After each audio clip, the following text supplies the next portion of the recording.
Good afternoon. Can you hear us? Well, it's very nice to be here. So my name is Harold Yu. I'm a partner at Orrick, which is a global law firm. We specialize in representing technology companies. I'm based in Menlo Park, California. So when I see companies, often they are companies coming from places like Korea to enter the US market. So today we get to talk about globalization, which I think is the namesake for this conference, so this is obviously an important topic. So we'll start by maybe having each of the panelists introduce themselves. So, Sunhwa? Hello, my name is Sunhwa Choi. I'm the Director of Corporate Development at NCSoft. I've been with the company since 2011, and I've always been involved in the global businesses at NCSoft. Pleasure to be here. Hi, my name is Doug Ahn. I've been living and working in the Silicon Valley for the 20 years since '94, and then I moved back to Korea 2 years ago. So, I had seen and heard a lot of things about the Korean companies expanding into the valley. So I'll talk about that. Well, this is a great set of panelists. It's going to be a very good balance here between Doug, who is an entrepreneur who has started a small company that has become very large. So maybe we can start, Doug, with you, just to tell us a little bit about your story of your company and the decision to become global, what the process was like, what the timing was like, and so forth. So I guess one of the reasons I can speak at this stage is that I had a very unique experience which happened long time ago. Back in late 90s and early year 2000, there were not that many Korean companies expanding into US, but I was fortunate enough to work with a Korean startup which was expanding into Silicon Valley, and we had a great run in the online world in early 2000, and later we sold the company to Yahoo, and we had a great experience then. So I guess I'll be speaking mostly from the startup and entrepreneurs perspective on this panel. That's great. And Sunhwa, in your role as Director of Corporate Development, you obviously oversee a lot of the global aspects of the company.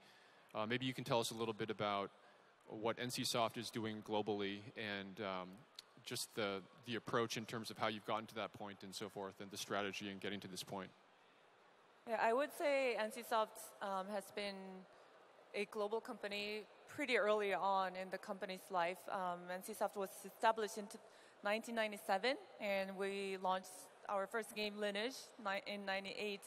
And the first time that we went overseas was to the US in 2000. And back then, NCSoft was still a successful startup, I would say. It was before we went public, and we're still a relatively smaller company, though it was a hugely successful startup with about revenue at about $60 million. That was the first initiative that we took to go to the US.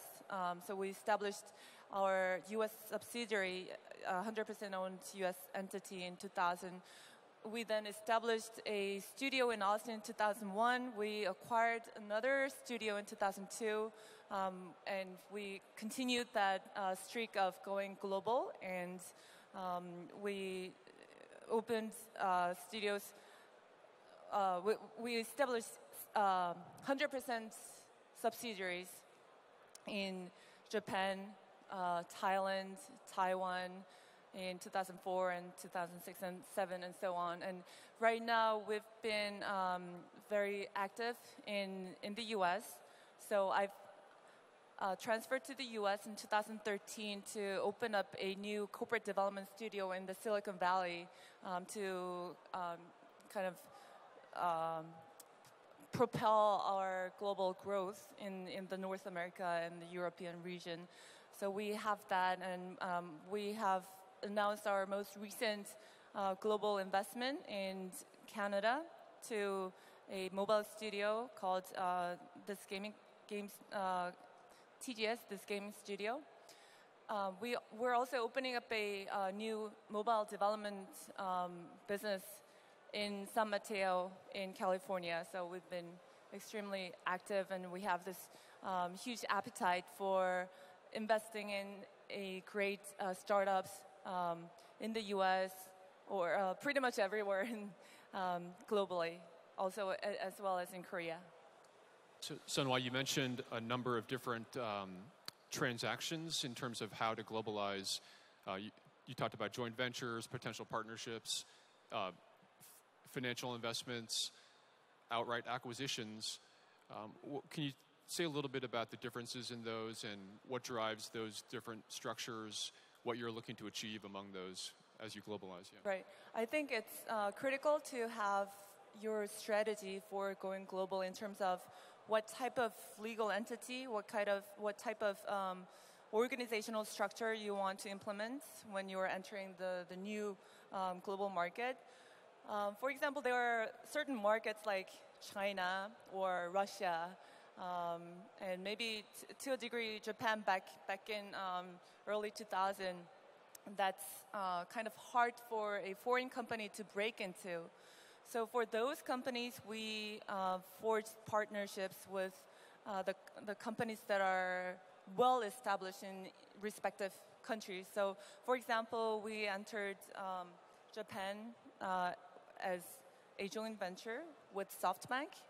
So NC Japan was established as a JV between SoftBank and NCSoft, and the intent for that was to benefit from SoftBank's position in Japan when we didn't really have the foothold in that country. And same thing for Thailand. We have established a JV called NC True in Thailand, and for the Thailand market, we partnered up with True, which is a huge telecommunication conglomerate in Thailand. So those kind of offered us the soft lending opportunity to the countries that we didn't have presence. But then for other countries like US, Europe, we established 100% owned subsidiary that's controlled directly by the HQ. So the benefits of that is you have this direct control. There's no ambiguity, as in with JV, about who takes what responsibility, and is this expense spent right or wrong. When it's 100% subsidiary, that's very clear cut, so it's easier to manage.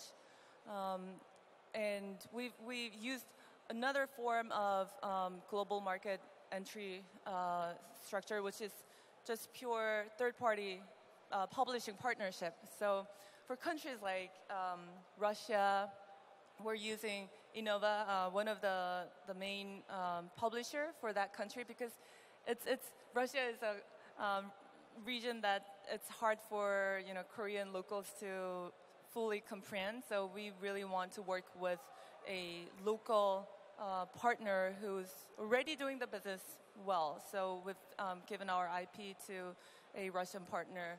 So we've had a pretty good balance of multiple different ways of global entries.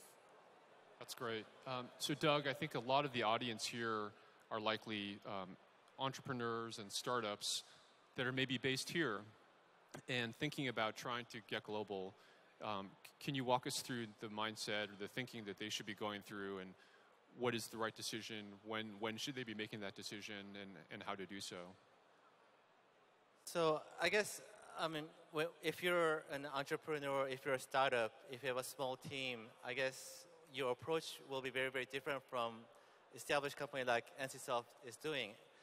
Big company like NCSoft already has established business, intellectual property, all those investment and system in place, and they're basically looking for a market overseas. But for an entrepreneur or a startup, you're actually want to expand and become the part of the bigger market. I guess that's the mindset you need to have. I mean, you will have some development team working on technology or establishing strategy, maybe in Korea, but when you set foot and try to go into a bigger market, I'll just talk about U.S. market because that's what I'm experienced with.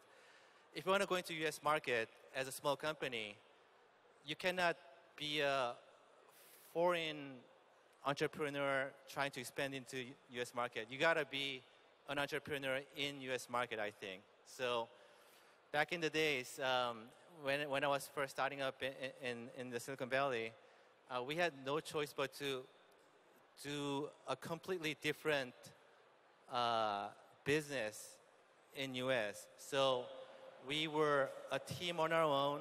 We were very autonomous.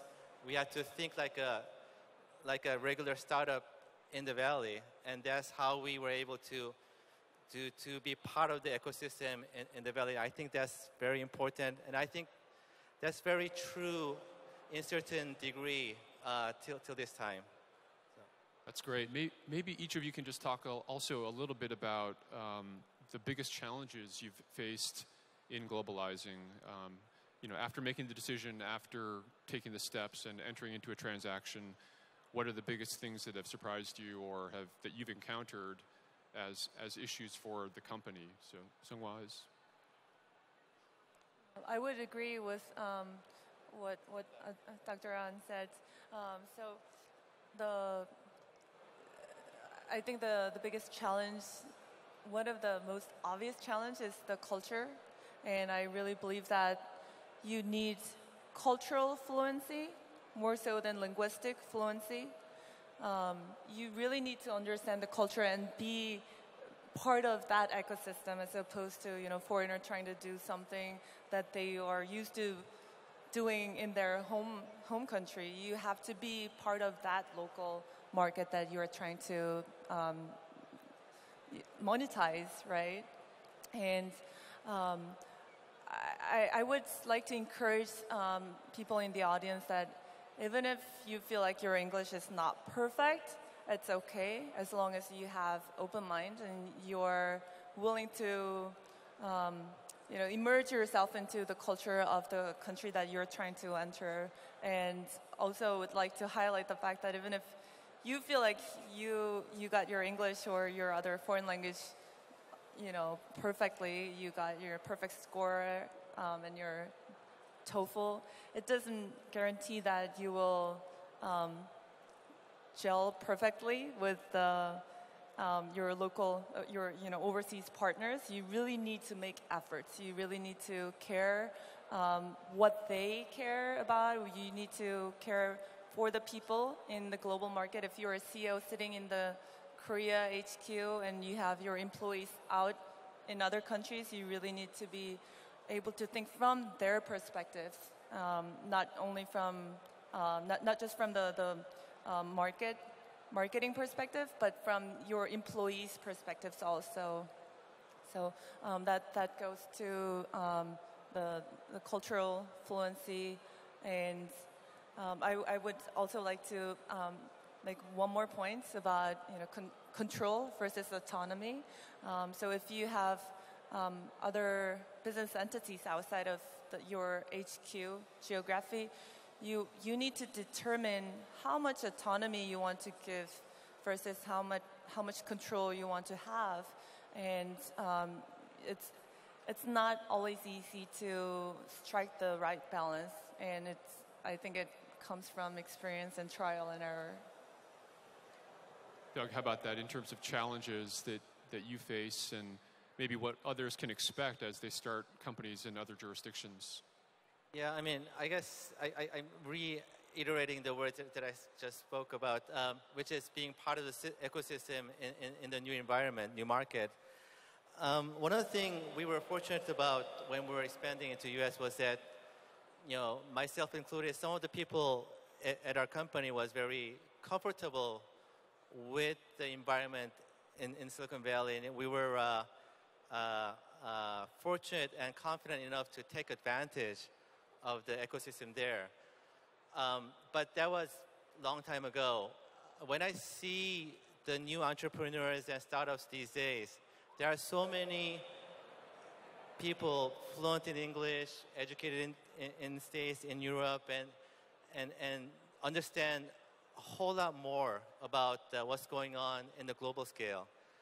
I think it's a great opportunity for startups to utilize and work with those people and utilize that knowledge and know-how and dive into the bigger market. There are cultural challenges. There are challenges about how to be autonomous and how to survive in the environment. But being a startup in Korea is as tough as being a startup in the Silicon Valley. And why not work in the bigger pond and get bigger result out of it? Right now there's, in Silicon Valley in particular, there's a lot of financing available. There's a lot of capital available. And so we are seeing a number of companies that migrate to the Silicon Valley for that purpose.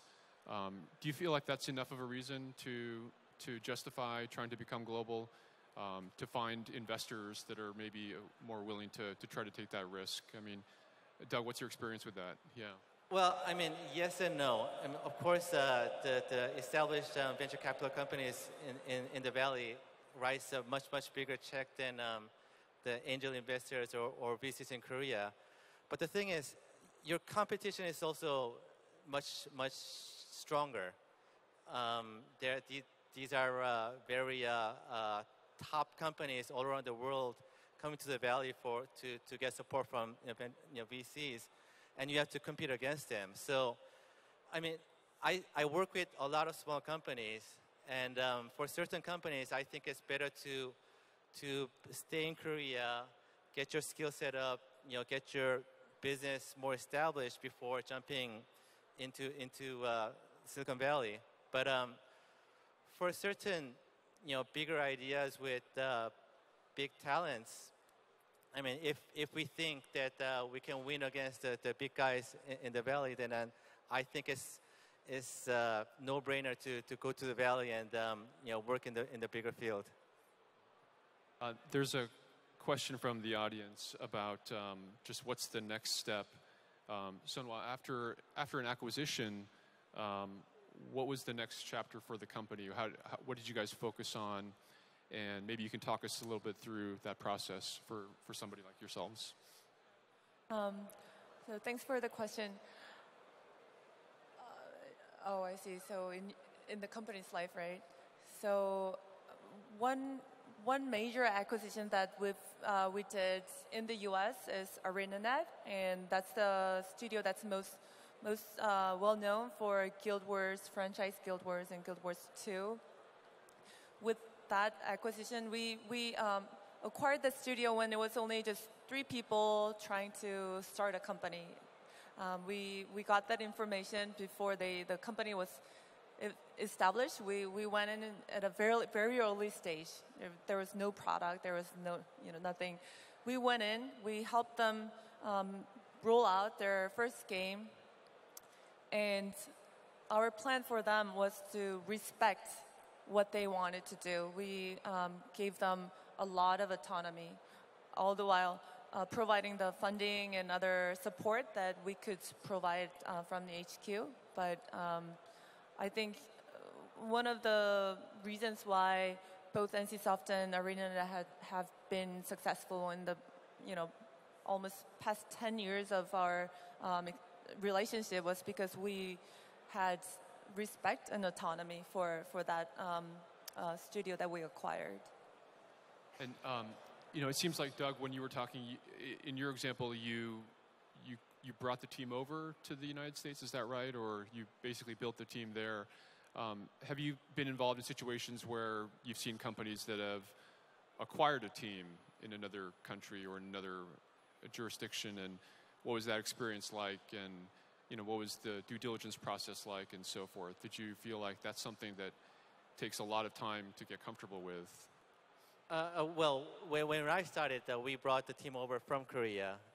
But the thing was, that was it was only the engineering team. We built the whole company infrastructure from the people in the valley around that technical team, because we knew our technical skills set was very, very good, but we need, in order for us to take advantage of what's going on in the Silicon Valley, we needed people from the valley to understand the whole ecosystem. So that's what we did. I don't have that much experience in acquiring other talents, so I cannot really speak to about that. Yeah. Well, how about talk about that? How about so you've made the decision now to globalize and go to Silicon Valley. If I want to do that and I'm a company here, what is that next step? How do I go about doing that? I mean, immediately, is it networking and trying to figure out who are the right people that can help me do this, and what are the next logical steps for me to really take that big decision and implement it? So, I mean, back in my days, it was very, very difficult to find the right person for all the right positions. But like I said, these days, I see a ton of people who has experience in the valley, in marketing and fundraising, all these different areas, and who are willing to be helpful. I think it's a matter of getting up that great idea, building up the core of the business plan, and have the technical expertise to back it up. And if you have the right idea with the right entrepreneur, I think it has become much easier to really strike a bet at the ball in the big field and then try to hit a home run. There's another question, Sunhwa, which is, what is the biggest risk you've seen in the JV experience? Any thoughts on? Yes, JV is not the easiest structure. It gives you the right opportunity at the beginning, I think. It makes it easier for you to break into an environment that you're not fully familiar with. But then, by the nature of JV, it's something that you share the ownership with. But then, same thing with any business partnership. It's hard to maintain partnerships in business structure, right? It's hard to have two CEOs. With JV, when the JV becomes very successful, the two entities who put money into that JV might develop different agendas for that JV.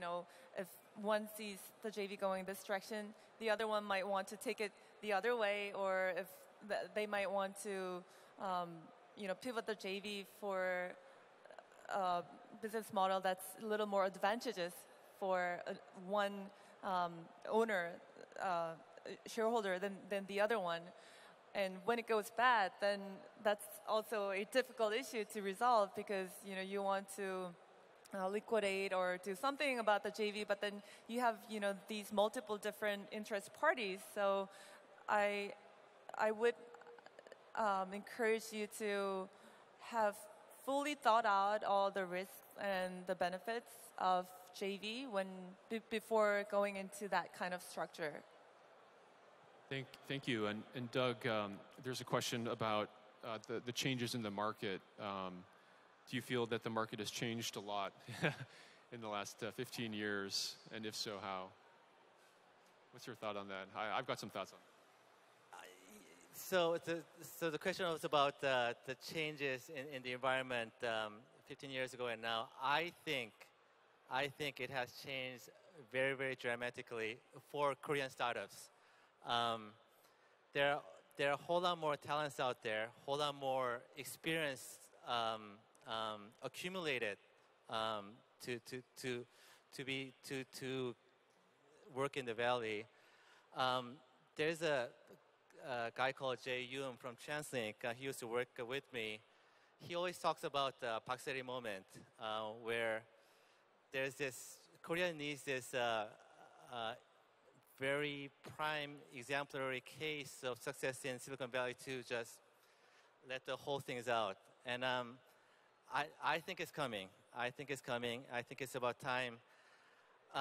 The only complaint or a frustration that I have about Korean startups is that they're trying to tackle with these little problems. I think entrepreneurs and startups should think big, and it's tough being a startup in Korea. Why don't you just have a bigger dream, bigger idea, and then try do it big in the valley. If you don't mind, can I just speak in Korean for a Please. second? Yeah. 아니 제가 벌써 이런 기회가 많지 않아 가지고 기회가 난 김에 말씀을 좀 드리고자 하면은 어차피 스타트업을 하고 벤처를 하는 게 굉장히 힘든데 이렇게 뭐 또 펀딩 받아서 좀 가고 또 펀딩 가서 조금씩 가고 이런 것도 당연히 다 뭐 해야 될 일이고 다 중요한 일이지만은 진짜 정말 이렇게 막 세상을 바꿀 수 있는 아이디어를 가지신 분이 있다면은 그리고 그 아이디어에 뭔가 나는 진짜 올인해서 가겠다는 생각이 있으면은 저는 당연히 똑같은 리스크를 걸고 똑같은 노력을 하면서 세상을 바꿀 수 있는 기회를 한번 봐야 된다고 생각하거든요. 그러신 분들이 있으면은 물론 한국에서 뭐 개발하는 것도 좋지만은 뭐 어떻게 되든 간에 미국으로 건너가든 뭐 유럽으로 가든 실리콘밸리로 가가지고 그 아이디어를 가지고 부딪혀보고 뭐 한국처럼 뭐 5억 이렇게 더 받는 게 아니라 100억 펀딩 받고 아이디어를 펼칠 수 있을 만큼 그 환경을 만들어가지고 해보는 것이 중요하다고 생각합니다. 저희 한국도 이제 그 세계에서 내놓으라 하는 벤처가 나올 때가 됐거든요. 여러분들 젊은 분들 주변에 좋은 환경 많이 있으니까 많이들 열심히 해주셨으면 합니다. 예. Thank you. My personal thought on that is that it's really now easier than ever to start companies, which is a good thing. It's also a bad thing because it means that there's a lot of competition as well. But every day I'm seeing entrepreneurs from other countries that are trying to create companies in Silicon Valley. I actually think that covers it, given the timing. So, any other final thoughts for the audience in terms of advice, or? So the parting thought for me is when you're going to go global, I would recommend you to invest in people, because unless if you're going there yourself, then you need to invest in people in that area. You want to go around, make friends, build deep relationship as opposed to just collecting business cards and be proud that I've met that guy, I've met that person. Just try to have more genuine relationship and have people who can trust you. And once you build that trusted relationship, you will have more opportunity from that person. As that one or two people will start introducing you to more relevant people that could really help you grow your business or help you understand the market. And two, if you're not going on your own, but you're sending other people to global markets, you want to invest in your relationship in that person who you're sending to. So you have that strong trust in that relationship. So you don't want to micromanage the person who's doing the global market for you. You want to delegate and give that person a lot of authority, but also be able to have ongoing communication that so you have healthy amount of control in the market that you are not physically residing in. So invest in people, not just collecting business cards, but make friends and get to know the market. Great advice. Doug, anything else? No. Okay, well, thank you to the panel. Thank you.